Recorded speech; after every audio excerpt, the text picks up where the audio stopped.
Central New York, and hello, hockey fans all across the internet, and welcome to 315 Hockey Live, brought to you by 315hockey.com and powered by My Little Falls. I'm your host, Scott Kinville, and this is the best time of the year. Hands down, I love this time of year. It's playoff time for hockey all over the place, and like I said, there's just no better way to spend it. It's Christmas. Exactly. Yeah, exactly. Christmas in April. This is our Christmas. You're right. Absolutely. And we have got a very special guest on to talk about one of our local playoff series. Before I bring him in, though, I want to bring in my co-host, my producer, the madman of the keyboard over there himself, Mr. Dave the Save Warner. How are you? Good. How you doing today? I'm great. Early showtime. That's okay, though. I like it. This is why I can go to bed on time. Well, yeah, but that for you is being in bed by, 7 o'clock? Yeah, that's it. You got it. So I knew when we said we were going at 3, you were so thrilled. You were so happy. So happy about that, yeah. Did the flowers get there? Yeah, right? Yeah, sure. Something like that. Oh, geez. All right. Without further ado, I want to bring our guest in. Right here in the 315 area code, we've got the Syracuse Crunch, and the Syracuse Crunch are taking on the Rochester Americans starting this weekend, Friday night, in a best-of-5 semifinal for the North Division. And from the Crunch, we have got forward Daniel Walcott. Daniel, thanks for coming on the show. Thanks for having me, guys. It's an honor. All right. So how's it going? Doing well. Just getting ready, the final preparations for the series this weekend, and we're all pretty excited. So I'm excited. Absolutely. So, before we get into the series, though, I want to get a little get to know you here. So you were drafted by the Rangers in 2014, and you were traded to Tampa Bay in 2015. You've been with the Crunch since then. So, Daniel, tell me a little bit about your road to pro hockey. Well, it wasn't really the typical journey. Growing up, I was always in the highest level of hockey up until the age of 12 at Pee Wee.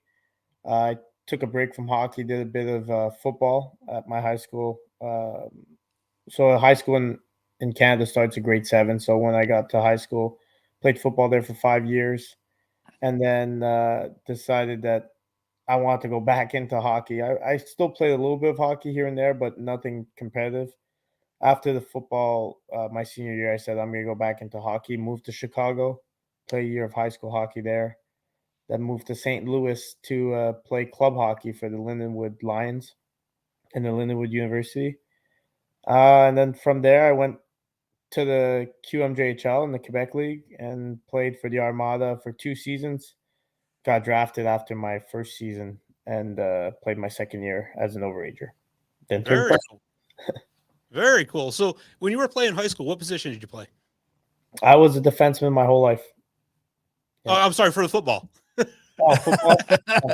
Maybe he's still a defenseman. He could be. Yeah, I was on that too. I was on the defensive side of the ball. I was a safety and a cornerback. Nice. So you got to cream the guys coming across the middle. Yeah, is when they got to the second level, then I would go for their knees usually. So it taught them all about hockey. There you go. Exactly, right? Yeah, for timing purposes, yeah. For sure. Yeah. And you mentioned Lindenwood, so how coincidental that the Syracuse Orange women's team is in the CHA conference with Lindenwood. So have you ever got to see the Lindenwood ladies play there, the Kennedy Ice Pavilion? No, but I have skated there a couple times, and I see the Lindenwood flag up in the rafters, so that's nice. I always, it's a little bit of my past, and it's nice to see that Lindenwood for the women's is a NCAA D1. The men's just transferred over, so that's good for them, good for the program, and I'm a proud alum, definitely. Very cool.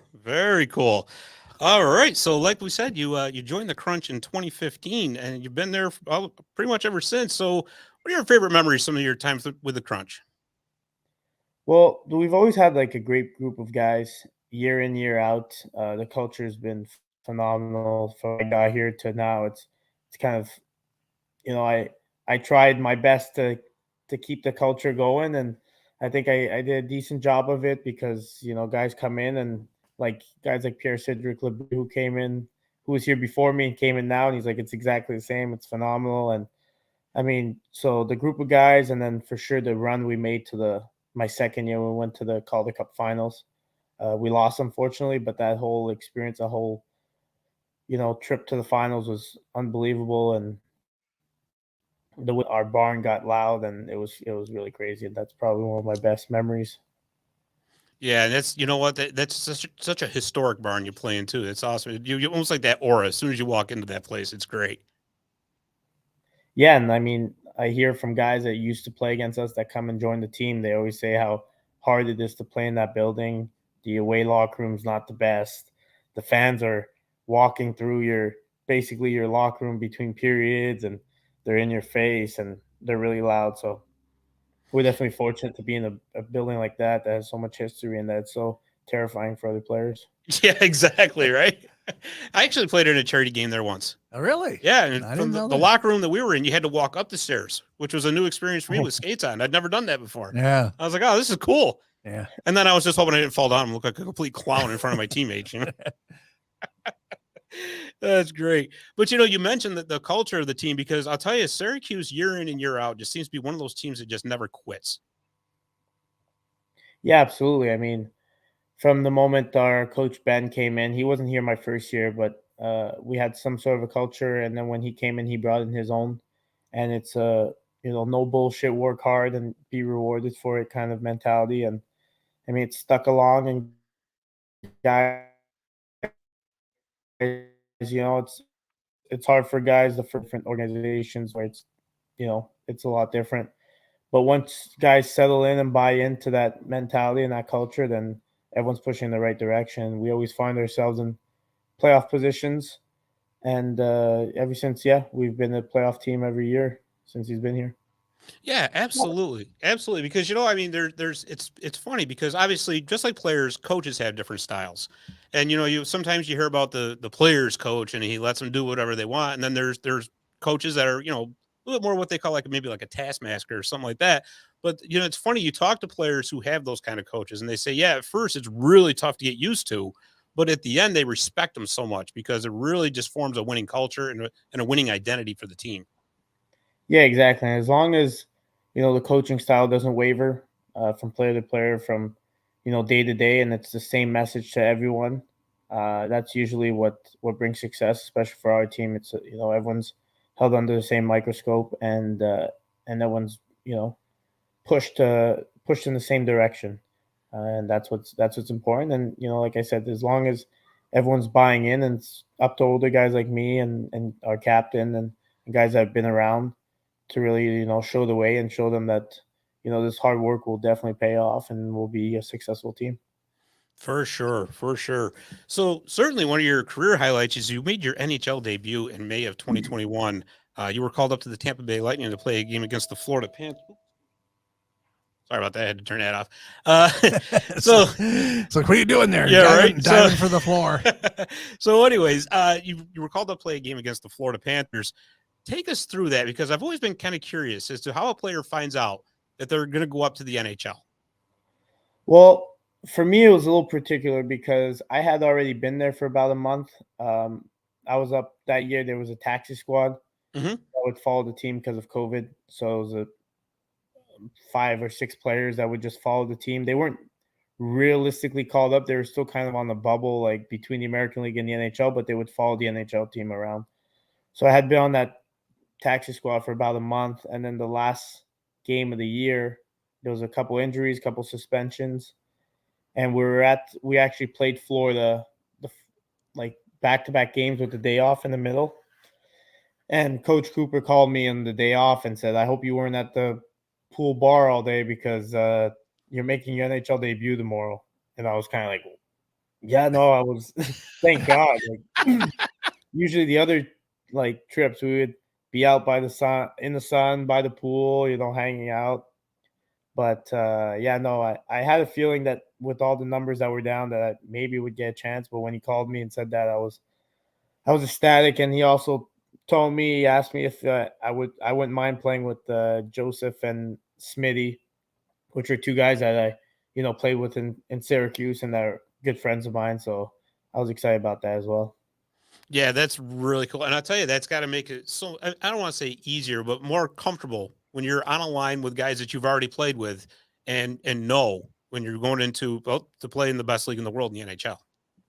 Yeah, I mean, I've been around, like you said, since 2015, so I've gotten to see most of the guys that have come through Syracuse that have ended up in Tampa. So anytime I go up there for training camp, whether it be training camp or during the season, most of the guys I've played with or I know somewhat. But yeah, in this situation, it was definitely nice to have guys that I had played a couple of years with and that I knew very well. And like you said, it makes it a lot easier than going with guys that you've seen play on TV, but you're not really sure how they Right. react. There, it's good to have a good chemistry with guys. So yeah, it was an exciting moment and a great day for me. Yeah, and you mentioned the taxi squad, and that's like a rear view mirror kind of thing now. But that was a really huge adjustment, obviously for everybody and everything throughout the world during the COVID times and all that. But how big of an adjustment is that to go from playing pretty much every day in Syracuse to you go to the taxi squad and you're I'm assuming you're practicing just the same as with the Lightning and all that, but maybe it's a different routine because you're not playing in every game. Yeah, there's a lot more workouts, during a season. Uh, like this year, we'll work out maybe once a week, depending on our schedule. Some weeks we don't work out because we'll play, 4 games in the week. Same thing in the NHL. They have a lot of games. They have 10 more than us, so they got to fit so many games in a tight schedule. So guys don't work out that much. But on the taxi squad, you're working out every day, on the ice every day, just as much as the other guys. But you're not playing in games. So that's just something you kind of gotta adjust to. You're used to a lifestyle where you work in the morning and then play at night. On the taxi squad, you work a lot in the morning and the afternoon, and then at night you're more of a spectator, and you want to be out there playing, obviously. But you can, but you gotta stay ready for when the time comes. Yeah, absolutely, absolutely. But it's still got to be a great experience overall. So I mean, that's really cool. Let's go to this season. So, like I said, the Crunch, you hung around throughout the season, and then in the last part of the season, you kind of turned it on, and you found yourself in second place at the end of the season. Which good on you guys because, like I said, that's a really good place to be because you're going to have home ice advantage for the first round.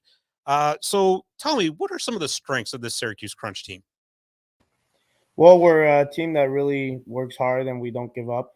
We're in your face on the forecheck. We create a lot of our chances on the forecheck. I think we went through our stats today. We're one of the better teams in the league at creating chances off the forecheck because we're relentless, and we use our speed. And like I was mentioning earlier, we work hard and we're never going to take a second to that. It's always going to be work hard first and be successful through hard work. So I think for us, if we stick to our game plan and we play the way we know we can and play well defensively, we should be pretty good for the series. Yeah, absolutely. And you mentioned the defense. I mean, your defense core has been really impressive this year as well. When Darren Radish went up to Tampa Bay, Trevor Carrick stepped right in and replaced that. Well, pretty much replaced that production. Sean Day's been steady Eddie back there for a couple of years for you guys now. Declan Carlisle, he's second or third in plus minus for the league. So I would definitely say the defense core has been quite a strength for you guys as well. Yeah, that's always a key factor, especially the way we play. We try to limit the chances against, and that usually comes with good defensive play and defensemen that are willing to get in other players' faces, make it hard on them, and eliminate their time and space. And like you said, we had a lot of young guys come in and do a great job. Darren had an unbelievable season, and he was rewarded for it. Now he's playing in the NHL in the playoffs. We're happy for him. And then, like you said, Trevor came in not knowing much about the crunch and really stepping up, and even more when Darren left. He got some first power play time and he's doing a great job at it. And it's very much a next man up type mentality around here. And whoever's there, like we got this new guy, Max Crozier, who came in out of college and is stepping up, and we're down to only 7D and he's asked to play more minutes and he's doing great. So as long as we keep, the way we're playing and next man up mentality, will be great. Yeah, absolutely, absolutely. And I'll tell you, the Tampa Bay Lightning are just a strong organization throughout, and that's really got to be a big help for not only the Crunch, but going all the way down into the ECHL with the Orlando Solar Bears. Yeah, I mean, it wasn't always that we had an affiliation in the East Coast League, but now that we're having more players come through the pipeline, it's also great to have we always say that we would like to be in Orlando. We'd like to be the American League team in Orlando. But at the same time, being in Syracuse is great, and it's a grind, and guys get called up, and no one wants to go from Orlando to Syracuse in terms of cities. But for those guys, they're working to get back to Syracuse, which is pretty funny. But they at least when they're down there, they have it pretty good. But then they're also working their way to try to get back to us, and it's great when they come up and they do well. I was kind of wondering about that too, because let's say it's like January, you got a guy down in Orlando sitting on the beach enjoying it, right? Then all of a sudden he gets a phone call and says, "Hey, you're going to get called up to Syracuse." Well, what's the weather there? Well, it's 10 degrees and it's a blizzard. Nah, what? I'm good. Beach looks good. But no, that's it. And believe me, anybody in Central New York would tell you the same thing. So yeah, definitely.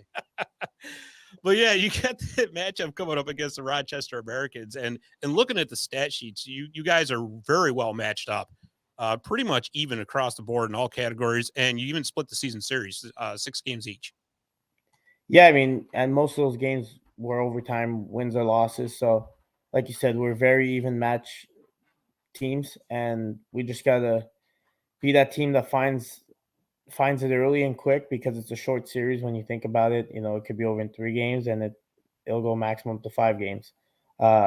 Fortunately for us, we get to start at home, which is always nice, but it puts a little more pressure, adds a little more pressure, because you have to start on the right foot. If you start slow at home, it might bite you in the butt a little bit later on. So we got to start fast game 1, and make sure we get the job done, because it could be a quick series. Yeah, absolutely. Davis, if you want to put that slide up, we got the schedule right there for what the first round is. There it is right there. So yeah, this Friday and Saturday, you're home, and then it's a kind of a weird schedule, because you have almost a week off before game 3. Game 4 is following Sunday, and then it's another week off for almost full week off for game 5 if necessary. So is that kind of an advantage to have that much time off in the playoffs? Well, in terms of resting up injuries and bumps and bruises, I would say yeah. In terms of feeling in the series, like in the season where we play 3 games in 3 nights, now we're going to play 5 in 3 weekends potentially. It's a little different. It's more of a beginning of the year feel, but it's definitely good for resting the body for injuries or bumps and bruises, like I said. So it's gonna be different, but something we have to adjust to. We're starting off early, but there's also playing going on. So in terms of scheduling, I understand why it's set up like that, so that we line up for the second series about the same time as the Toronto series. So we'll just work with what we got, and we'll take a game at a time and see where it goes from there. Yeah, absolutely. And the one thing people kind of forget is the AHL plays a lot of 3-3s, which I tell you, that's got to be rough. It's got to be so rough as a player. Well, yeah, it's honestly the worst, but because it's not really 3-3, it's 3 and 2.5, because Right. it's usually at 3 p.m. But it's just something that they're trying to get rid of. It's funny because we got rid of 4 games this year, but we added 2 3-3. So, I mean, eventually we'll figure out the scheduling so that we don't have so many. But yeah, for now we have to deal with it, and it's something that gets us ready for playoff time, because it's usually every other day. Yeah. Yeah, but still, it's like, yeah, gee, thanks. You got rid of, oh, gee, thanks. You added them right back in. Appreciate it. Right. But yeah, I mean, Syracuse right there in the middle between Rochester and Utica, your 2 biggest rivals. You're almost like right smack dab in the middle of it all. And it would actually be kind of cool if you ended up playing Rochester, this round, and then got Utica later on down the road. That would be kind of just electric for the entire state of New York, really. Yeah, I mean, we played Roch 12 times and Utica 14 times. So we've been playing series against them all year. So it would just be another series for us against them. I think one time we played Utica 4 times in a row. So yeah, quite familiar. Yeah. Oh, that's awesome. But yeah, like I said, this first round series you guys are going to play is going to be dynamite, and I'm looking so forward to it. I tell you, Daniel, the Crunch are known to be quite involved in the community. Just recently, you had the poker tournament, you had the bowling tournament going on. I know during the summer you do a street hockey thing for the kids. How is it to be a part of all that? It's got to feel pretty good. Well, it's great to be involved in the community, especially when you see the same people at the hockey games. We do a thing where after the game, we allow the fans to line up along the wall right by our locker room, and guys will go out and sign their autographs for them wherever they want. Really? That's every game? And those same, yeah, whether it be just at the grocery store or whatever. But then when we go and do those, street hockey and hospital visits, and it just, you get to see those people and their, where they're from and what they do and their environment, and it's a little different perspective. And you go into their workspace and you see that they have a bunch of crunch stuff that you've signed, and you're like, wow, that really means a lot to them. And it's great for us, to see, who our fans are and give back. Yeah, for sure. I mean, that's got to feel so good. Just, just the look, especially with the kids, just the look on their faces, just that they're so happy to see you guys and be a part of you guys. And you're involved in a couple of things too. You got the Big Brothers program, correct? Yeah, I've been in the Big Brother, Big Sister program now for, I want to say 5 years. My little brother, Jeremiah, we've been together the whole time. It's been great. It's gotten me out and doing things that I probably wouldn't do as a late 20-year-old man, like going to the Sky Zone and going laser tag and stuff like that I get to do with him. And it's super fun. I realize that I'm just as much a kid as he is. So, but it's also, it's great to see him grow as a young man. We started when he was 10 years old. He's 15 now. So it's just those years that transition, into teenagehood. It's nice to see, and he's growing into a great man, and it's very rewarding for both of us. That's fantastic. That really is. And you have a youth hockey camp coming up this summer. Yeah, myself and PC Labrie on the team. We're gonna have a youth hockey camp, ages 6 to 14 at Meacham, and his kids are actually part of the Valley Hockey Association. And part of what we make is gonna go towards the Valley kids and providing practice jerseys for them for next year, because this year they were gonna have to charge the parents extra for jerseys. So we figured that we'd help out a bit and run a camp and give some of the proceeds to them to help them out a bit. And at the same time, PC and I love giving back, and what better way than to teach the next generation how to play the right way, the Crunch way.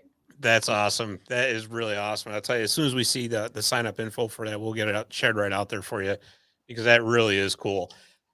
Just real quick before I let you go, just some rapid fire questions for you. Something a little fun I like to do.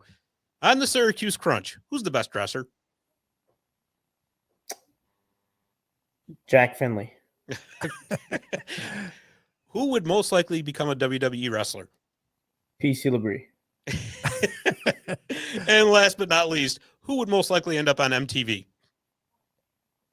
Jamel Smith / Gage Gonsalves. Perfect. That's awesome. That is awesome.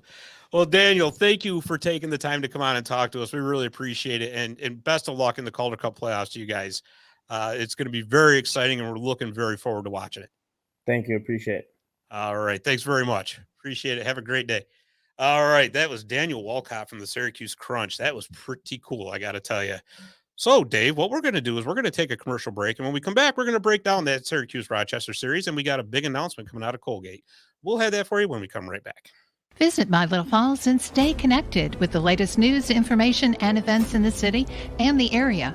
Our mission is to generate interest in the community and connect residents in a more meaningful way by facilitating deeper conversations about how these stories will shape the future of the Mohawk Valley. Join thousands of weekly visitors who stay up to date with feature stories, interviews, videos, our event calendar, and print publication, the Mohawk Valley Express.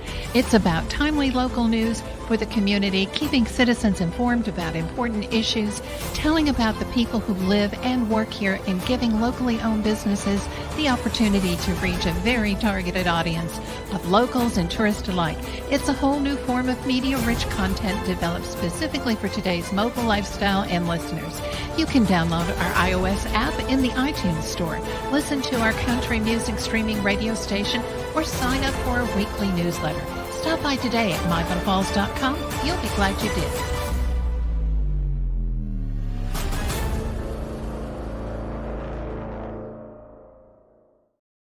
All right, we are back with segment 2.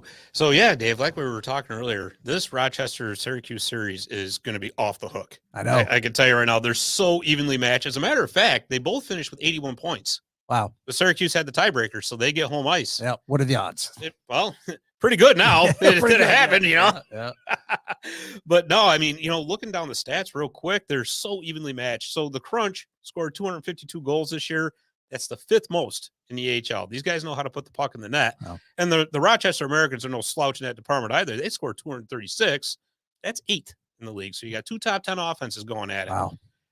Goals against. So they're both right about the same with that too. The Crunch gave up 239 and the Americans gave up 233. That's 22nd and 23rd in the league. So again, 2 teams that are just really evenly matched Neck up and here. neck, yeah. Same thing with the power play, right? So the Americans are 20.6%. That's 13th. The Crunch are 18.8%. That's 16th. Just going down the list here, the penalty kill. Imagine that. Pretty close there, too, right? Rochester's 81.9. That's 12th. Syracuse is at 79.9. That's 23rd. And they both scored about the same amount of shorthanded goals. Syracuse has 7. Rochester has 6. Their starting goaltenders are even almost identical in records, right? So I'm going to guess that Syracuse is going to go with Hugo Alnefelt. He's 17-12-2 with a GA of 2.77. Save percentage is 0.904. And he's had 792 saves and 3 shutouts. And the smart money says that Rochester's going to go with Malcolm Subban. He's pretty much got him there, right? So he's 20-14-5. He's got a GA of 2.94. His save percentage is 0.903. He's made 1,072 saves, and he's got 2 shutouts. Right. So I think where Syracuse has a real advantage, though, I mean, we were talking about the offense earlier. Rochester is more of a score by committee, right? They get right down the line. You're looking at their top 5 scorers. Their leading scorer, Lucas Rosick, has 56 points. And then the 5th leading scorer for the Americans, Yuri Kulich, he has 46. You look at the Crunch, and Alex Bure-Boulay has just had an unbelievable season. He's got 24 goals, 60 assists, and 84 points. He's the 2nd leading scorer in the AHL. Simon Ryfors has been on fire lately. He's got 27 goals for the season. He's 17th in the league in goals. Gage Gonsalves, who was just mentioned, he's 14th in assists because he has 13 goals, 41 assists, and 54 points. I mentioned the decor when we were talking to Daniel. That they're no slouch either. So, again, this is going to be a really, really fun series to watch. So what's the differentiator between the 2 teams then? Is there any one thing that stands out on one versus the other that could give them the edge? I think if it comes down to it and you need that late goal, that's where Syracuse has the advantage. Right. I just think they have a little bit too much firepower insofar as that goes. And again, that's not to take away from Rochester. They've had a really good season themselves. I wasn't trying to make you pick a winner. No. I was just saying, I mean, they both closed the season strong, right? So let's see. Syracuse was 5-2-2-1 in their last 10. Rochester 6-2-2-0. So again, it's uncanny how evenly matched these teams are. Yeah. As a matter of fact, the last 2 games they played against each other was April 5th and April 7th, right? April 5th was at Rochester. Syracuse won 3-2 in overtime. April 7th was at Syracuse. Rochester won 3-2 in overtime. Yeah, that's crazy. It's just it's like a mirror, like 2 mirrors against each other. Can't predict that. No, not at all. Beginning of the season, not at all. And what did we think about them at the beginning? What were we thinking? Who's that? Rochester and Syracuse. How are we thinking they were going to play? Did we know they were going to be at this point? This is not surprising. Okay. Not surprising at all. Both are just solid teams. Yeah. They really are. And, in that AHL North division, it's always a dogfight anyway. It really is. And, I'll tell you, either team's got a chance. I mean, I think this is obviously it's a very tough series for both of these teams. So on the flip side, on the other side of that division, we talked about the Comets on Monday night. Right. So they start their best of 3 tonight against Laval. The winner of that series goes on to play Toronto, who ran away with the North Division, really, right? They got them so early. But I think, honestly, that's a big disadvantage for Toronto. You think they peaked too early? I'll tell you exactly that. Because if you notice, that's kind of what happened to the Utica Comets last year. Yeah. right? They had so much success so early. Yeah. They got into first place. They locked everything You up, want me and to then it show was the little banner? and then it was and then it was kind of like right into cruise control. Yeah. And once you go into cruise control and you're heading into the playoffs, it's hard to flip that switch. Right. So, and I think with Syracuse, with Rochester, even Utica, battling each other all the way to the end of the season as they did, those teams were in playoff mode. Yeah. They were in playoff mode for the past month. Whereas Toronto was kind of, bobbing along, and now not bobbing along. They were in cruise control. Let's just be honest. Yeah. Let's be honest, right? And they're not getting any help from the parent club because the Toronto Maple Leafs are in the playoffs, so they're not sending anybody down. Yep. So it's going to be interesting. I will say that this is going to be a very exciting playoff run. Good. If you want tickets for that Syracuse Crunch game on Friday or Saturday night, they are available. Just go to SyracuseCrunch.com. And they can get you right through. And the phone number is on that website. I can't remember what the phone number is off the top of my head. But Yeah. I can barely remember my own phone numbers off the top of my head. I like the fact that they all stood there and gave autographs, after That's the game had awesome. come out. And That's really Yeah. awesome. that's a good culture. It is. And I'll tell you, they get it, right? Yeah. They get it. They want to be right there. Well, it's your fans. Yeah, exactly. And good for them. That's awesome. And, he mentioned, visiting kids in the hospital and all that.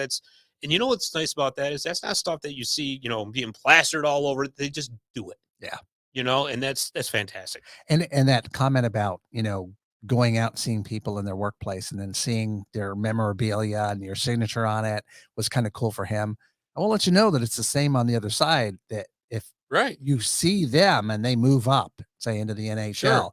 and you look over on your desk and you get that puck that they signed, Right. you got something.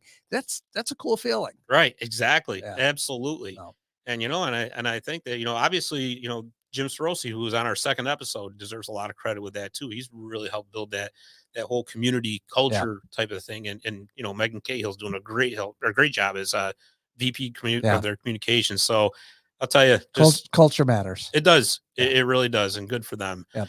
So anyways, guess what? There was a big announcement yesterday. I saw that something happened at Colgate again. Your favorite barn. Yeah, exactly. And one that you've got to go to. I know. I don't know how many times I tried to get you to go to the class 1965 arena. At least 3 that I know of. Yeah, well, you probably forgot about the other 5, but that's all probably.